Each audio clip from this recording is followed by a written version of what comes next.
హైదరాబాద్లో ఒక షాపింగ్ మాల్లో పనిచేసే ఒక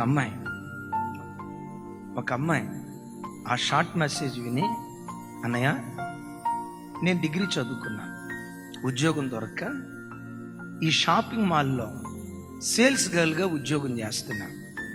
నేను ఉద్యోగం చేసే చోట ఒక అబ్బాయిని ప్రేమించా, తప్పటడుగు వేయాల, పెళ్లి చేసుకుందామని ఫిక్స్ అయిపోయా. ఆ అబ్బాయి అన్యుడు. తను అన్నాడు, నువ్వు క్రైస్తవురాలి కదా, నీ దేవుని దగ్గరికి నీ వెళ్ళు, నన్ను మాత్రం నీ చర్చికి రమ్మను. నేను హృదయపూర్వకంగా అబ్బాయిని ఇష్టపడ్డా.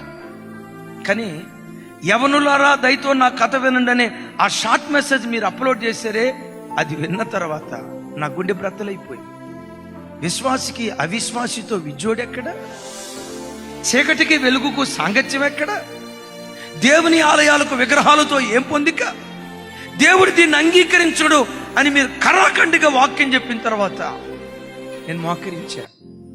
దేవా, దైవజనుడు ఇలా చెప్తున్నాడు, వాక్యం వింటుంటే నాకు నిజమే అనిపిస్తుంది. అన్యుల వివాహం చేసుకునే కదా సొలొమోను పాడైపోయింది, అన్యుల చెంత చేరే కదా బలవంతుడిగా పిలువబడిన సంసోను బ్రతుకు నాశనం అయిపోయింది.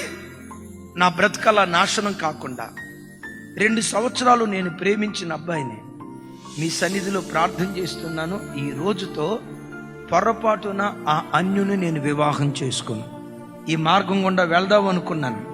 దైవ సేవకుడనే దేవుని దూత వాక్యమని కత్తిని పట్టుకొని ఈ మార్గం గుండా వెళ్ళొద్దు అని చెప్పాడు. ఆ వాక్యాన్ని కట్టుబడి ఉంటున్నాను. ఆ అబ్బాయి మీద ఉన్న ఇష్టాన్ని తీసేస్తున్నాను. కానీ నా వల్ల కాదు, ఆ ఇష్టాన్ని నీవే తీసేయాలని ఆ వాక్యం విని బిడ్డ పశ్చాత్తాపడి దేవుని సన్నిధిలో ప్రార్థన చేసుకున్నాను. గత 6 నెలల క్రితం ఒక ప్రాంతానికి వెళ్తే ఒక యవ్వనమ్మాయి నన్ను కలిసింది. కానీ నేను నీతో మాట్లాడాను, అన్నయ్య ఏం మాట్లాడేవరో తల్లి, ఎప్పుడు మాట్లాడావు, ఇదంతా చెప్పింది. ఆ బిడ్డ వైపు చూస్తే ఇప్పుడు వివాహమైనట్టు.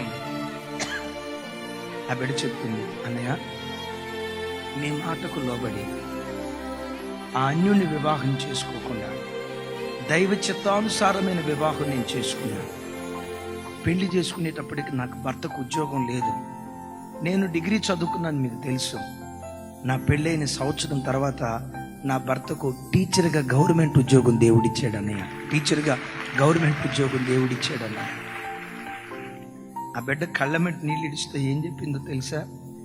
దేవుని వాక్యానికి లోబడి బ్రతికితే బ్రతుకును దేవుడు ఎంత ధన్యం చేస్తాడా అని చెప్పటానికి నా జీవితం సాక్ష్యం అన్న.